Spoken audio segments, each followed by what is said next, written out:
Hello students, today we are going to see new chapter number 4, thermodynamics. The word thermodynamics is made from two words. Therm means heat and dynamics means exchange or change.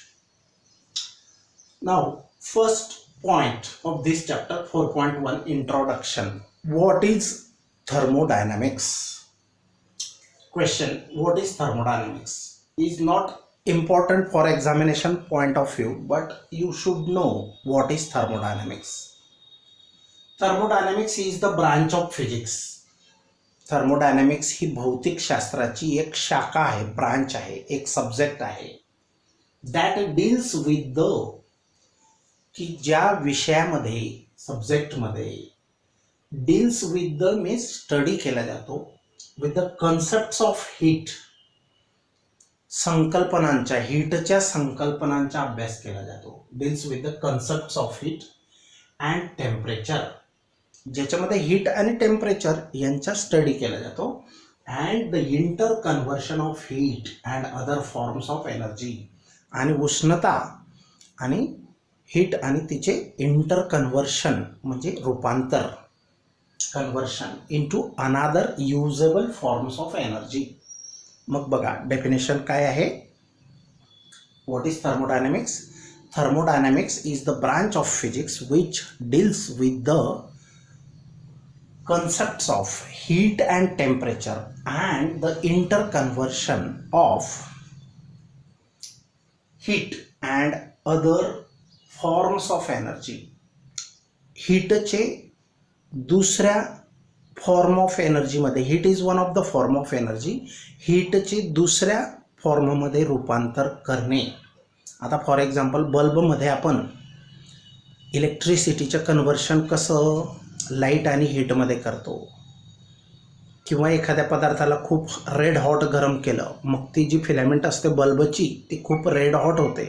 आपण काल पाहिलं की त्या फिलामेंटचं temperature more than 2500 असतं आणि ती इतकी red hot होते, त्याच्यामुळे ती ग्लो होते, चमकते, म्हणजे लाईट प्रोड्यूस होतो. मग तिथं हीटिंग इफेक्ट ऑफ इलेक्ट्रिसिटी आहे, म्हणजे इलेक्ट्रिसिटीमुळे हीट तयार होते आणि हीटचं कन्व्हर्शन लाईटमध्ये होतं. मग आपल्याला लाईट हवा आहे, म्हणजे बल्बने हीट नाही द्यायला पाहिजे, तो गरम नको व्हायला, पण लाईट द्यायला पाहिजे, हा आपला पर्पज आहे. मग तसं हीटमुळे आपण वेगवेगळ्या फॉर्म्सचं कन्व्हर्शन करू शकतो. आता for example sunlight energy for the photosynthesis of For the photosynthesis process, sunlight energy is very essential in growing plants. The leaves trapping this sunlight energy and they making their own food. That food is a chemical energy. So there is a conversion of sunlight energy into chemical energy. Sunlight consists of both types of energies, light energy as well as heat energy. And also due to the heat of the sunlight, so many reactions are also going on in the nature. So this is what is the interconversion. तर थर्मोडायनॅमिक्सचा meaning समजला का? बघा, thermodynamics is the branch of physics that deals with the concepts of heat and temperature and the interconversion of heat and the other forms of energy. हीटचं conversion. आता पुढचा point आहे 4.2 thermal equilibrium. Text book page number 75 वर thermal equilibrium म्हणजे काय? Can you recall, हे आठवण करू शकतात का? तर बघा, when a piece of ice is placed in water at room temperature, एक बर्फाचा तुकडा आहे आणि तो वॉटर की जे रूम टेम्परेचरला आहे त्याच्यामध्ये प्लेस्ड म्हणजे ठेवला, बर्फाचा तुकडा पाण्यामध्ये टाकला, पाणी की जे रूम टेम्परेचरला आहे, म्हणजे त्याचं टेम्परेचर हे रूम टेम्परेचर आहे पाण्याचं. आईसचं 0 डिग्री असेल आणि वॉटरचं मोर दॅन 0 डिग्री असेल, बरोबर. द आईस मेल्ट्स तर पाण्यामध्ये बर्फ टाकल्यावर काय होईल, आईस हा मेल्ट होईल and the water cools down, आणि पाणी काय होईल, थंड होईल. व्हाय डज दिस टेम्परेचर चेंजेस, तर हे टेम्परेचर का चेंज होतं पाण्याचं, थंड का होतं, ते कमी का होतं. तर बघा, water at room temperature is at higher temperature, जे आपण पाणी घेतो रूम टेम्परेचरचं त्याचं तापमान जास्त असतं कोणापेक्षा, than the temperature of ice, बर्फापेक्षा. बर्फाचं टेम्परेचर 0 आहे आणि पाणी जास्त टेम्परेचर आहे 0पेक्षा, 15 degree, 20 degree, 25, 30 degree.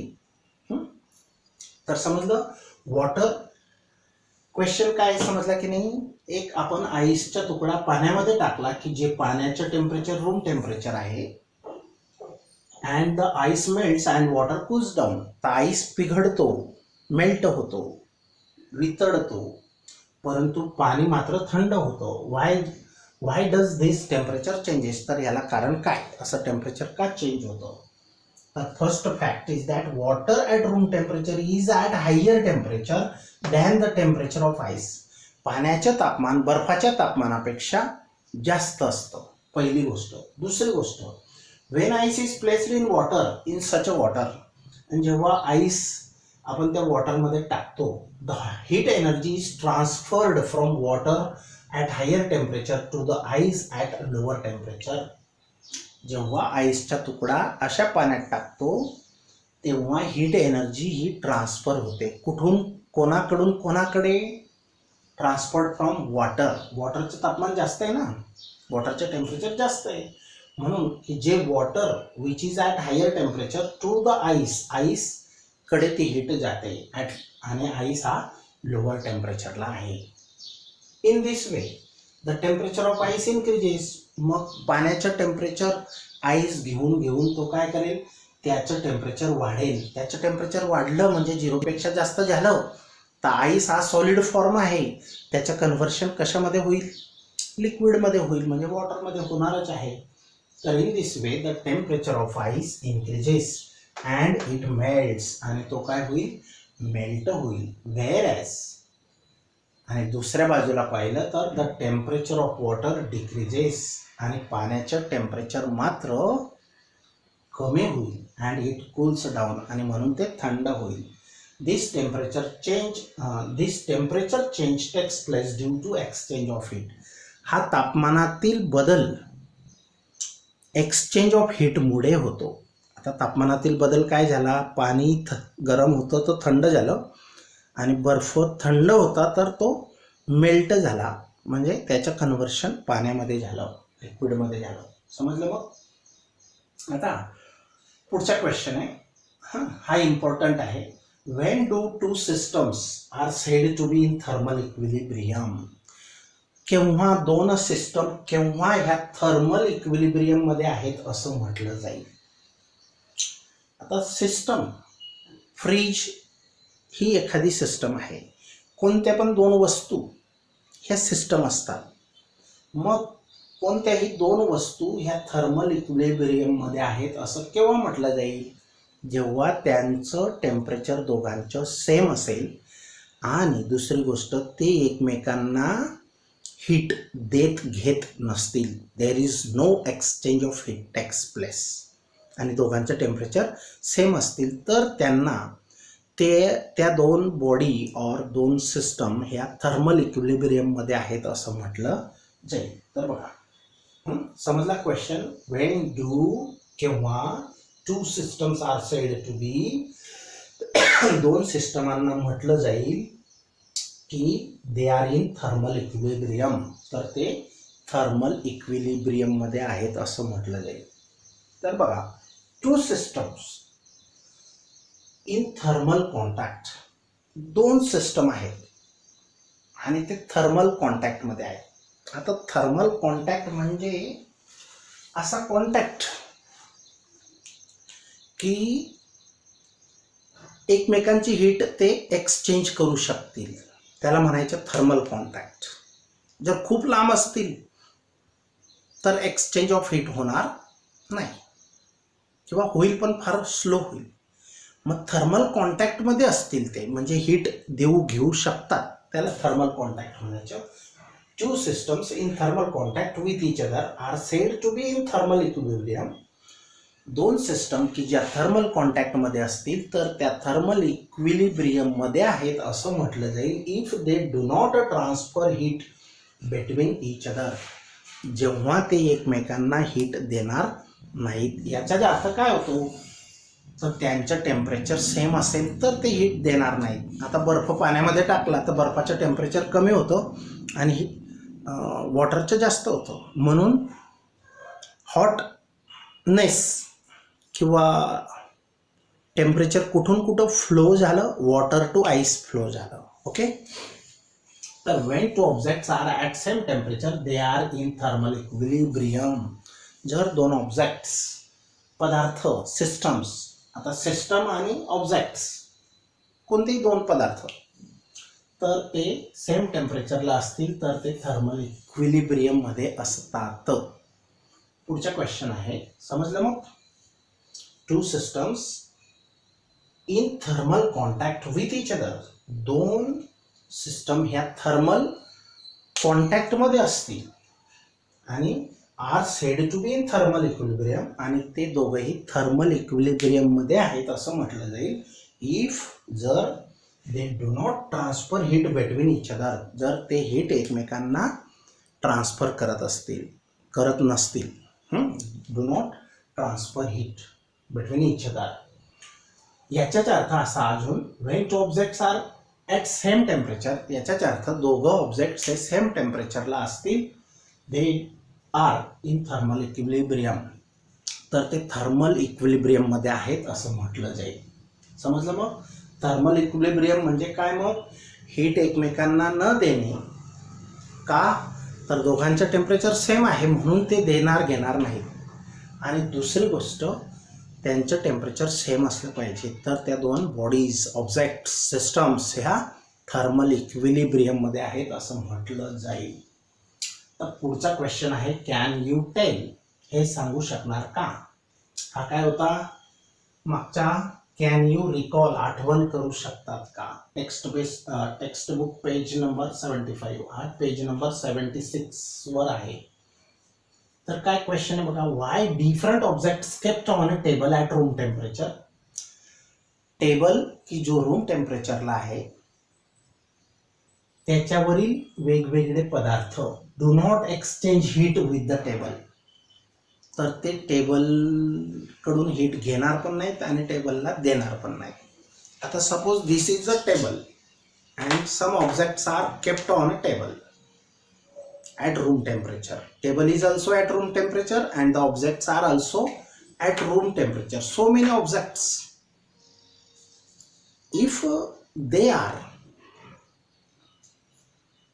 at same temperature, that is room temperature, why they are giving heat to each other or exchanging heat? So there is no exchange of heat from table to the object or from object to the table.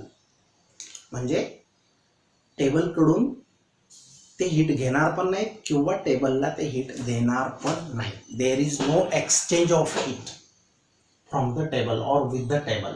समजलं मग question काय आहे, why different objects kept on a table, की वेगवेगळे पदार्थ की जे टेबलवर ठेवलेले आहेत आणि ते सगळे कसे आहेत, रूम टेम्परेचरला आहेत, which are all at room temperature.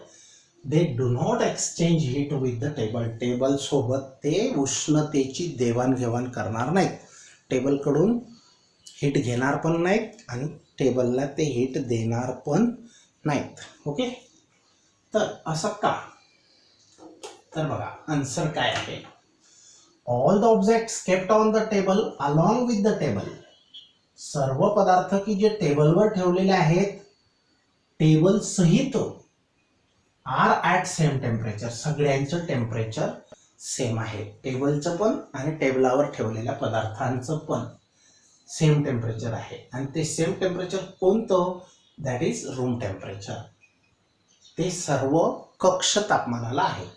That is all the objects R in thermal equilibrium. याचा अर्थ सर्व ऑब्जेक्ट्स, टेबल आणि टेबलावर ठेवलेले पदार्थ The objects which are kept on the table as well as table, we all are in thermal equilibrium with the table.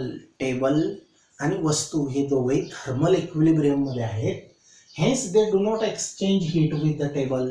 म्हणून ते heat देणार नाहीत, घेणार नाहीत. Exchange means either taking or receiving or giving heat to the neighboring object. Okay, so this is the meaning of thermal equilibrium. या दोघांवरून आपल्याला thermal इक्विलिब्रियमचा अर्थ समजतो. आता पुढचा पॉइंट आहे point 4.3. Very important point. It is zeroth law of thermodynamics. Zeroth law. Zero म्हणजे nothing. Zero means nothing. Zeroth law of thermodynamics काय म्हणतो तर बघा, 3 सिस्टम आहेत. किती? 3 सिस्टम आहेत. ए, बी आणि सी. ए, बी, सी 3 सिस्टम आहेत. आता ए आणि सी हे दोघंही थर्मल इक्विलिब्रियम मध्ये आहेत. समजा ए आणि सी हे थर्मल इक्विलिब्रियम मध्ये आहेत, म्हणजे दोघांचं टेम्परेचर सेम आहे आणि they are not going to exchange heat between each other. That means they are in thermal equilibrium. तसंच A and B are also in thermal equilibrium. This arrow shows, this double arrow shows or represents thermal equilibrium between the system. हा arrow ज्यांच्यामध्ये आहे, इकडे नाही, म्हणजे हे thermal equilibrium मध्ये आहेत की नाही म्हणायचं नाही. आता हे मात्र थर्मल इक्विलिब्रियम मध्ये आहे. तसंच ह्या केसमध्ये पण ए आणि बी थर्मल इक्विलिब्रियम मध्ये आहेत. मग ए आणि सी थर्मल इक्विलिब्रियम मध्ये आहेत, ए आणि बी पण थर्मल इक्विलिब्रियम मध्ये आहेत, म्हणजे दोघांचं टेम्परेचर सेम आहे and they are not exchanging heat with each other. Then B and C are also in thermal equilibrium. समजलं? 2 जण एका मित्राचे मित्र आहेत, म्हणजे ए बी सी. एचा मित्र बी पण आहे आणि एचा मित्र सी पण आहे. तर बी आणि सी हे दोघं मित्र असलेच पाहिजे. ओके, तसाच हा प्रकार आहे. तर याचं स्टेटमेंट काय आहे बघा, zeroth law of thermodynamics. If 2 systems R in thermal equilibrium, जर 2 सिस्टम 1, 2 किंवा ही आणि ही हे थर्मल इक्विलिब्रियम मध्ये असतील विथ द थर्ड सिस्टम. ए हा थर्ड पर्सन आहे, बी आणि सी. जर बी हा एच्या थर्मल इक्विलिब्रियम मध्ये आहे आणि सी हा ए पण एच्याच थर्मल इक्विलिब्रियम मध्ये आहे, तर बी आणि सी हे दोघेही थर्मल इक्विलिब्रियम मध्ये असतील. ए हा थर्ड पर्सन आहे. तर बघा, इफ द 2 सिस्टम्स, 2 कोणत्या घेतल्या, बी आणि C, are in thermal equilibrium.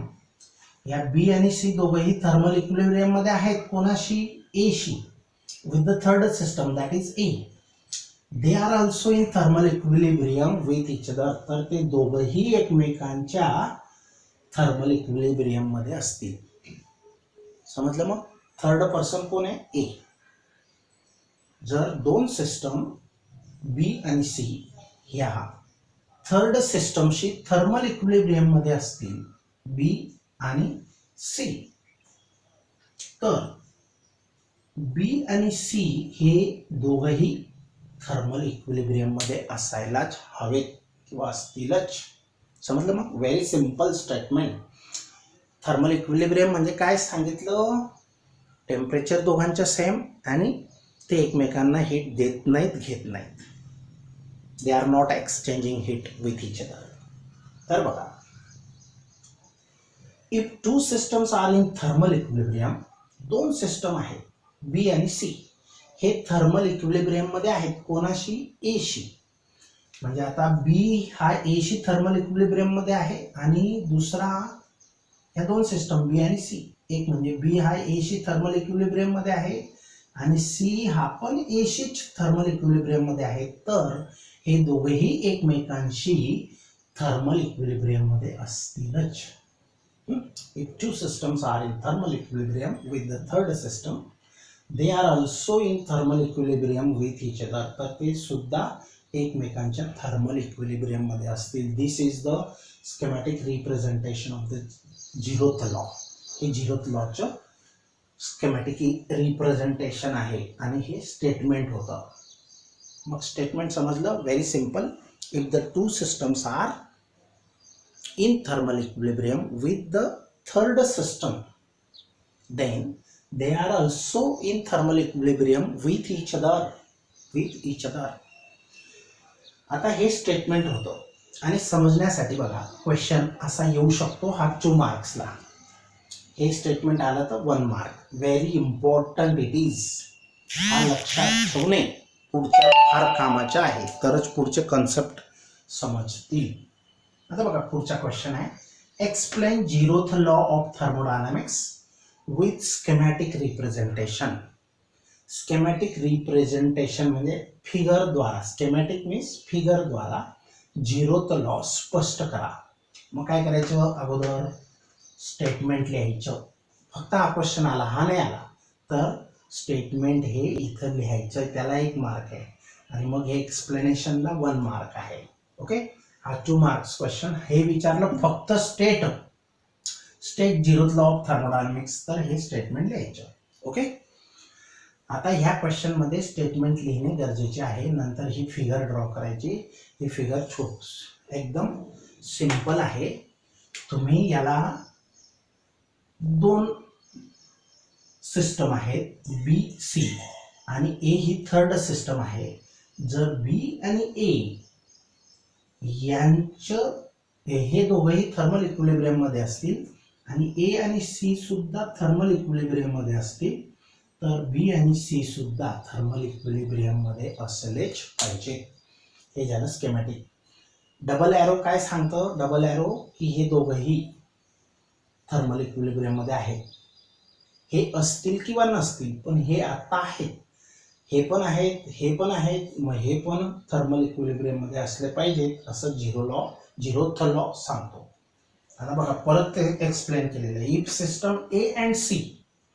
आता अगोदर त्याने थोडंसं मिस्टेक केलेली आहे. काय, अगोदर ए सी घेतला आहे, नंतर ए बी घेतलेला आहे. तर if system A and C, A आणि C are in thermal equilibrium, जर ए आणि सी हे थर्मल इक्विलिब्रियम मध्ये आहेत, and the systems A and B, A आणि बी सुद्धा आर इन थर्मल इक्विलिब्रियम. बघा ए आणि सी आणि ए आणि बी हे थर्मल इक्विलिब्रियम मध्ये असतील, then the system B and C must be in thermal equilibrium. तर बी आणि सी हे सुद्धा थर्मल इक्विलिब्रियम मध्ये असलेच पाहिजे. ओके, इथपर्यंत एक्सप्लेनेशन द्यायचं. आणि temperature is defined on the basis of the zeroth law of thermodynamics. Temperature ची डेफिनेशन झिरोथ लॉ ऑफ थर्मोडायनामिक्सच्या आधारावरच केली जाते. समजलं मग? तर नाउ विल स्टॉप हिअर.